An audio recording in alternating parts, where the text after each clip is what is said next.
अमावस्या की रात्रि, दिवाली की संध्या थी। शीनगर के घूरों और खंडहरों के भी भाग्य चमक उठे थे।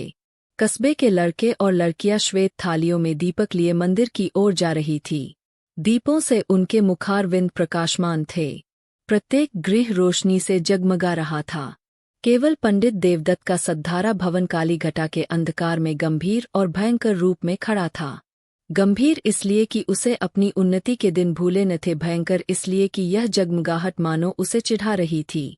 एक समय वह था जबकि ईर्ष्या भी उसे देख देख कर हाथ मलती थी, और एक समय यह है जबकि घृणा भी उस पर कटाक्ष करती है। द्वार पर द्वारपाल की जगह अब मदार और एरंड के वृक्ष खड़े थे। दीवान खाने में एक मतंग साड़ अकड़ता था। ऊपर के घरों में जहाँ सुंदर रमणियां मनोहर संगीत गाती थी, वहाँ आज जंगली कबूतरों के मधुर स्वर सुनाई देते थे। किसी अंग्रेजी मदरसे के विद्यार्थी के आचरण की भांति उसकी जड़ें हिल गई थीं, और उसकी दीवारें किसी विधवा स्त्री के हृदय की भांति विदीर्ण हो रही थी। पर समय को हम कुछ नहीं कह सकते। समय की निंदा व्यर्थ और भूल है। यह मूर्खता और अदूरदर्शिता का फल था। अमावस्या की रात्रि थी। प्रकाश से पराजित होकर मानो अंधकार ने उसी विशाल भवन में शरण ली थी। पंडित देवदत्त अपने अर्ध अंधकार वाले कमरे में मौन परंतु चिंता में निमग्न थे। आज 1 महीने से उनकी पत्नी गिरिजा की जिंदगी को निर्दय काल ने खिलवाड़ बना लिया है। पंडित जी दरिद्रता और दुख को भुगतने के लिए तैयार थे। भाग्य का भरोसा उन्हें धैर्य बंधाता था, किंतु यह नई विपत्ति सहन शक्ति से बाहर थी। बेचारे दिन के दिन गिरिजा के सिरहाने बैठे हुए उसके मुरझाए हुए मुख को देखकर कुर्ते और रोते थे। गिरिजा जब अपने जीवन से निराश होकर रोती तो वह उसे समझाते, गिरिजा रो मत, शीघ्र ही अच्छी हो जाओगी। पंडित देवदत्त के पूर्वजों का कारोबार बहुत विस्तृत था। वे लेन देन किया करते थे। अधिकतर उनके व्यवहार बड़े बड़े चकलेदारों और रजवाड़ों के साथ थे। उस समय ईमान इतना सस्ता नहीं बिकता था। सादे पत्रों पर लाखों की बातें हो जाती थीं। मगर सन 57 ईस्वी के बलवे ने कितनी ही रियासतों और राज्यों को मिटा दिया, और उनके साथ तिवारियों का यह अन्नधनपूर्ण परिवार भी मिट्टी में मिल गया। खजाना लुट गया, बही खाते पंसारियों के काम आए। जब कुछ शांति हुई, रियासतें फिर संभली तो समय पलट चुका था। वचन लेख के अधीन हो रहा था तथा लेख में भी सादे और रंगीन का भेद होने लगा था। जब देवदत्त ने होश संभाला तब उनके पास इस खंडहर के अतिरिक्त और कोई संपत्ति न थी। अब निर्वाह के लिए कोई उपाय न था। कृषि में परिश्रम और कष्ट था। वाणिज्य के लिए धन और बुद्धि की आवश्यकता थी। विद्या भी ऐसी नहीं थी कि कहीं नौकरी करते परिवार की प्रतिष्ठा दान लेने में बाधक थी। अस्तु साल में 2-3 बार अपने पुराने व्यवहारियों के घर बिना बुलाए पाहुनों की भांति जाते, और कुछ विदाई तथा मार्गव्य पाते उसी पर गुजारा करते। पैतृक प्रतिष्ठा का चिन्ह यदि कुछ शेष था तो वह पुरानी चिट्ठी पत्रियों का ढेर तथा हुंडियों का पुलिंदा, जिनकी स्याही भी उनके मंद भाग्य की भांति फीकी पड़ गई थी। पंडित देवदत्त उन्हें प्राणों से भी अधिक प्रिय समझते। द्वितीया के दिन जब घर घर लक्ष्मी की पूजा होती है, पंडित जी ठाट बात से इन पुलिंदों की पूजा करते। लक्ष्मी न सही, लक्ष्मी का स्मारक चिन्ह ही सही। दूज का दिन पंडित जी के प्रतिष्ठा के श्रद्धा का दिन था। इसे चाहे विडंबना कहो चाहे मूर्खता, परंतु श्रीमान पंडित महाशय को उन पत्रों पर बड़ा अभिमान था। जब गांव में कोई विवाद छिड़ जाता तो यह सड़ेगले कागजों की सेना ही बहुत काम कर जाती और प्रतिवादी शत्रु को हार माननी पड़ती। यदि 70 पीढ़ियों से शस्त्र की सूरत न देखने पर भी लोग क्षत्रिय होने का अभिमान करते हैं, तो पंडित देवदत्त का उन लेखों पर अभिमान करना अनुचित नहीं कहा जा सकता जिसमें 70 लाख रुपयों की रकम छिपी हुई थी। वही अमावस्या की रात्रि थी, किंतु दीपमालिका अपनी अल्प जीवनी समाप्त कर चुकी थी। चारों ओर जुआरियों के लिए यह शकुन की रात्रि थी, क्योंकि आज की हार साल भर की हार होती है। लक्ष्मी के आगमन की धूम थी। कौड़ियों पर अशर्फियां लुट रही थीं। भट्ठियों में शराब के बदले पानी बिक रहा था। पंडित देवदत्त के अतिरिक्त कस्बे में कोई ऐसा मनुष्य नहीं था जो कि दूसरों की कमाई समेटने की धुन में न हो। आज भोर से ही गिरिजा की अवस्था शोचनीय थी। विषम ज्वर उसे एक एक क्षण में मूर्छित कर रहा था। एकाएक उसने चौंक कर आंखें खोली और अत्यंत क्षीण स्वर में कहा, आज तो दिवाली है। देवदत्त ऐसा निराश हो रहा था कि गिरिजा को चैतन्य देखकर भी उसे आनंद नहीं हुआ। बोला, हाँ आज दिवाली है। गिरिजा ने आंसू भरी दृष्टि से इधर उधर देखकर कहा, हमारे घर में क्या दीपक न जलेंगे। देवदत्त फूट फूट कर रोने लगा। गिरिजा ने फिर उसी स्वर में कहा, देखो आज बरस भर के दिन भी घर अंधेरा रह गया, मुझे उठा दो, मैं भी अपने घर दिए जलाऊंगी। ये बातें देवदत्त के हृदय में चुभी जाती थीं। मनुष्य की अंतिम घड़ी लालसाओं और भावनाओं में व्यतीत होती है। इस नगर में लाला शंकरदास अच्छे प्रसिद्ध वैद्य थे। अपने प्राण संजीवन औषधालय में दवाओं के स्थान पर छापने का प्रेस रखे हुए थे। दवाइयाँ कम बनती थीं, इश्तहार अधिक प्रकाशित होते थे। वे कहा करते थे कि बीमारी केवल रईसों का ढकोसला है और पॉलिटिकल इकोनॉमी के, राजनीतिक अर्थशास्त्र के अनुसार इस विलास पदार्थ से जितना अधिक संभव हो टैक्स लेना चाहिए। यदि कोई निर्धन है तो हो, यदि कोई मरता है तो मरे, उसे क्या अधिकार है कि बीमार पड़े और मुफ्त में दवा कराए। भारतवर्ष की यह दशा अधिकतर मुफ्त दवा कराने से हुई है। इसने मनुष्यों को असावधान और बलहीन बना दिया है। देवदत्त महीने भर नित्य उनके निकट दवा लेने आता था, परंतु वैद्य जी कभी उसकी ओर इतना ध्यान नहीं देते थे कि वह अपनी शोचनीय दशा प्रकट कर सके। वैद्य जी के हृदय के कोमल भाग तक पहुंचने के लिए देवदत्त ने बहुत कुछ हाथ पैर चलाए। वह आंखों में आंसू भरे आता, किंतु वैद्य जी का हृदय ठोस था, उसमें कोमल भाव था ही नहीं। वही अमावस्या की डरावनी रात थी। गगनमंडल में तारे आधी रात के बीतने पर और भी अधिक प्रकाशित हो रहे थे, मानो शीनगर की बुझी हुई दीवाली पर कटाक्षयुक्त आनंद के साथ मुस्करा रहे थे। देवदत्त बेचैनी की दशा में गिरिजा के सिरहाने से उठे और वैद्य जी के मकान की ओर चले। वे जानते थे कि लाला जी बिना फीस लिए कदापि नहीं आएंगे, किंतु हताश होने पर भी आशा पीछा नहीं छोड़ती। देवदत्त कदम आगे बढ़ाते चले जाते थे। हकीम जी उस समय अपने रामबाण बिदु का विज्ञापन लिखने में व्यस्त थे। उस विज्ञापन की भावप्रद भाषा तथा आकर्षण शक्ति देख कर कह नहीं सकते कि वे वैद्य शिरोमणि थे या सुलेखक विद्यावारिधि। पाठक, आप उनके उर्दू विज्ञापन का साक्षात दर्शन कर ले। नाजरीन, आप जानते हैं कि मैं कौन हूँ। आपका जर चेहरा, आपका तने लागिर, आपका जरासी मेहनत में बेदम हो जाना, आपका लज्जात दुनिया में महरूम रहना, आपका खाना तरीकी, यह सब इस सवाल का नफी में जवाब देते हैं। सुनिए, मैं कौन हूँ। मैं वह शख्स हूँ जिसने इमराज इंसानी को पर्दे दुनिया से गायब कर देने का बीड़ा उठाया है, जिसने इश्तिहारबाज जाफरोश गंदुमनुमा बने हुए हकीमों को बेखबर व बुन से खोद कर दुनिया को पाक कर देने का अजम जज्म कर लिया है। मैं वह हैरतंगेज इंसान जईफुल बयान हूँ जो नाशाद को दिलशाद, नामुराद को बामुराद, भगोड़े को दिलेर, गीदड़ को शेर बनाता है। और यह किसी जादू से नहीं, मंत्र से नहीं, वह मेरी ईजाद करदा अमृत बिंदु के अदना करिश्मे है। अमृत बिंदु क्या है, इसे कुछ मैं ही जानता हूँ। महर्षि अगस्त ने धन्वंतरी के कानों में इसका नुस्खा बतलाया था। जिस वक्त आप वी.पी. पार्सल खोलेंगे, आप पर उसकी हकीकत रोशन हो जाएगी। यह आबहयात है। यह मर्दानगी का जौहर, फरजानगी का अक्सीर, अक्ल का मुरब्बा और जेहन का सकील है। अगर वर्षों की मुशायराबाजी ने भी आपको शायर नहीं बनाया, अगर शबे रोज के रटन पर भी आप इम्तिहान में कामयाब नहीं हो सके, अगर दल्लालों की खुशामद और मुवक्किलों की नाजबरदारी के बावजूद भी आप अहाते अदालत में भूखे कुत्ते की तरह चक्कर लगाते फिरते हैं, अगर आप गला फाल चीखने, मेज पर हाथ पैर पटकने पर भी अपनी तकरीर से कोई असर पैदा नहीं कर सकते, तो आप अमृत बिंदु का इस्तेमाल कीजिए। इसका सबसे बड़ा फायदा जो पहले ही दिन मालूम हो जाएगा यह है कि आपकी आंखें खुल जाएंगी और आप फिर कभी इश्तहारबाज हकीमों के दाम फरेब में न फंसेंगे। वैद्य जी इस विज्ञापन को समाप्त कर उच्च स्वर से पढ़ रहे थे। उनके नेत्रों में उचित अभिमान और आशा झलक रही थी कि इतने में देवदत्त ने बाहर से आवाज दी। वैद्य जी बहुत खुश हुए। रात के समय उनकी फीस दुगुनी थी। लालटेन लिए बाहर निकले तो देवदत्त रोता हुआ उनके पैरों से लिपट गया और बोला, वैद्य जी, इस समय मुझ पर दया कीजिए।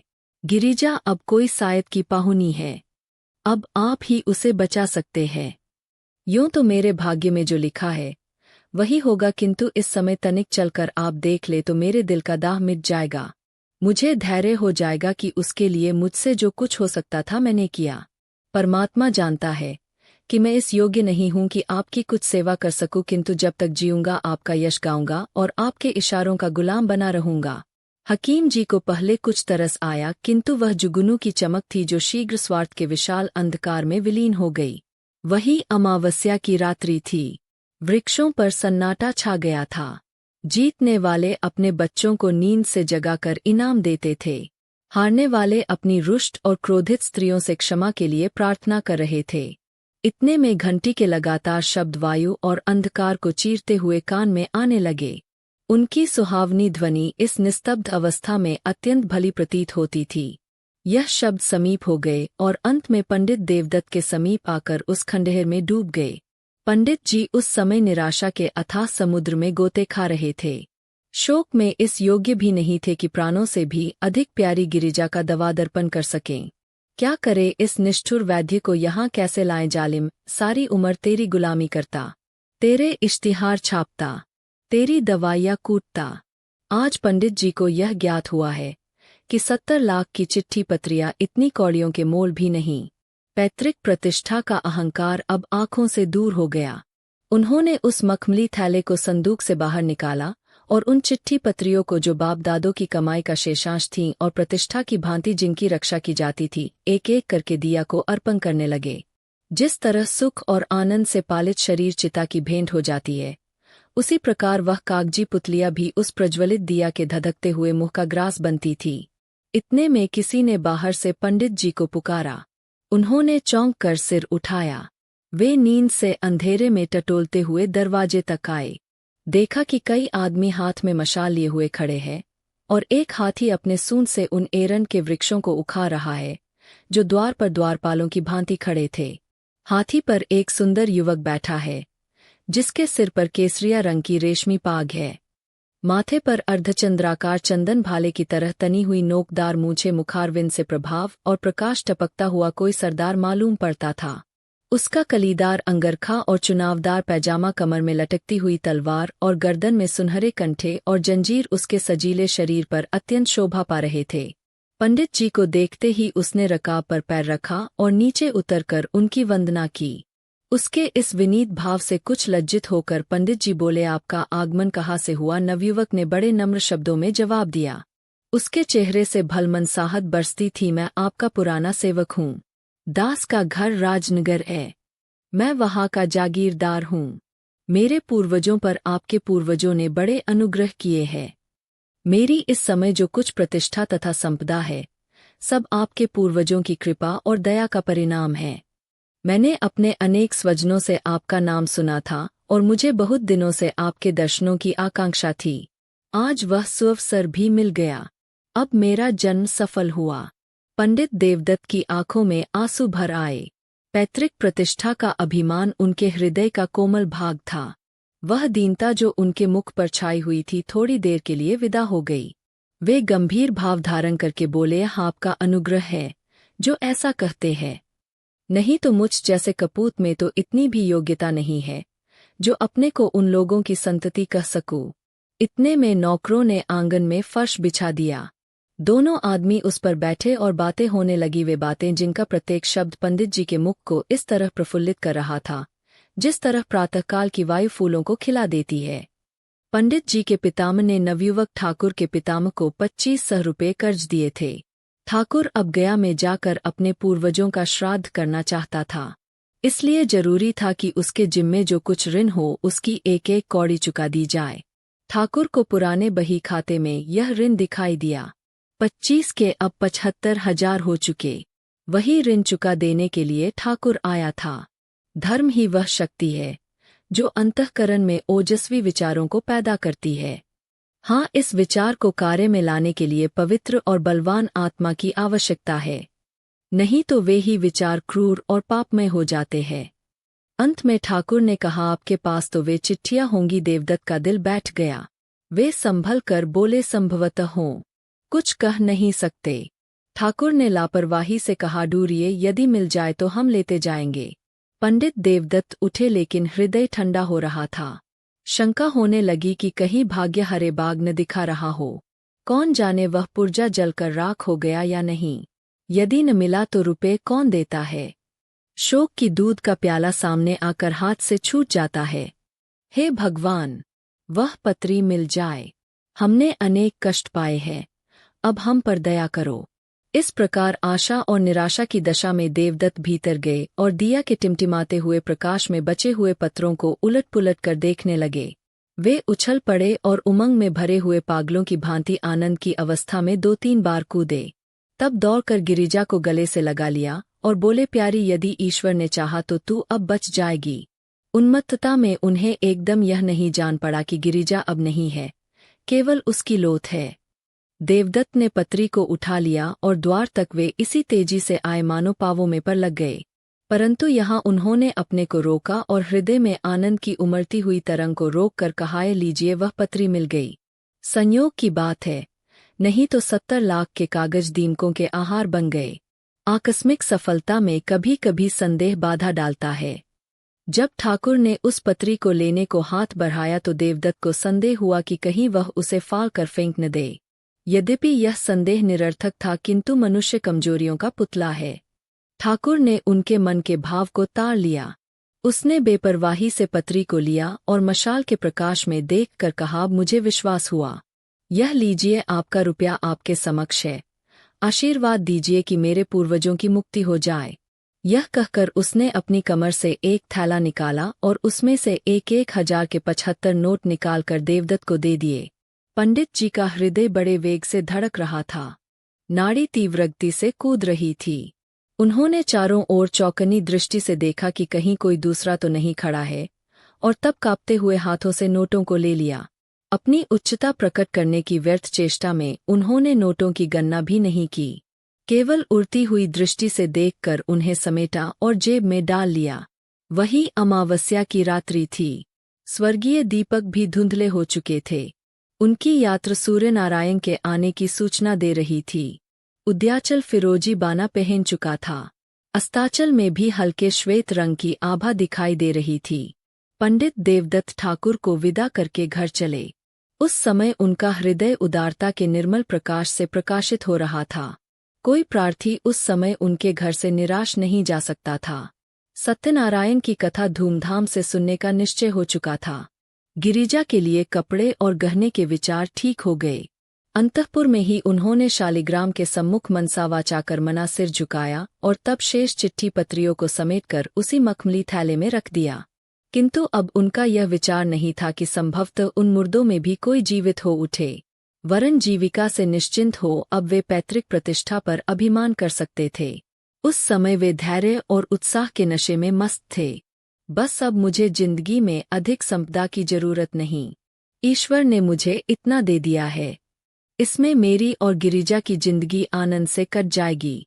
उन्हें क्या खबर थी कि गिरिजा की जिंदगी पहले कट चुकी है। उनके दिल में यह विचार गुदगुदा रहा था कि जिस समय गिरिजा इस आनंद समाचार को सुनेगी उस समय अवश्य उठ बैठेगी। चिंता और कष्ट ने ही उसकी ऐसी दुर्गति बना दी है।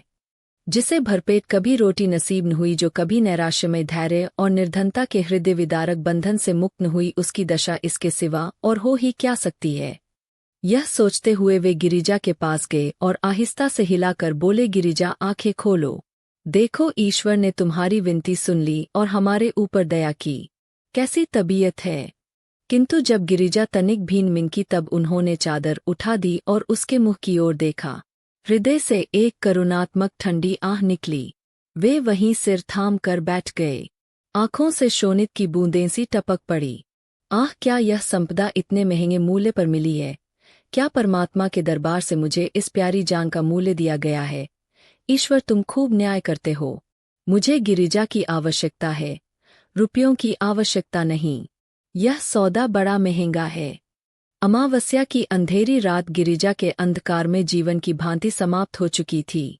खेतों में हल चलाने वाले किसान ऊंचे और सुहावने स्वर से गा रहे थे। सर्दी से कांपते हुए बच्चे सूर्य देवता से बाहर निकलने की प्रार्थना कर रहे थे। पनघट पर गांव की अलबेली स्त्रियां जमा हो गई थीं, पानी भरने के लिए नहीं, हंसने के लिए। कोई घड़े को कुएं में डाले हुए अपनी पोपली सास की नकल कर रही थी, कोई खंभों से चिपटी हुई अपनी सहेली से मुस्करा कर प्रेम रहस्य की बातें करती थी। बूढ़ी स्त्रियां पोतों को गोद में लिए अपनी बहुओं को कोस रही थीं कि घंटे भर हुए अब तक कुएं से नहीं लौटीं। किंतु राजवैद्य लाला शंकरदास अभी तक मीठी नींद ले रहे थे। खांसते हुए बच्चे और कराहते हुए बूढ़े उनके औषधालय के द्वार पर जमा हो चले थे।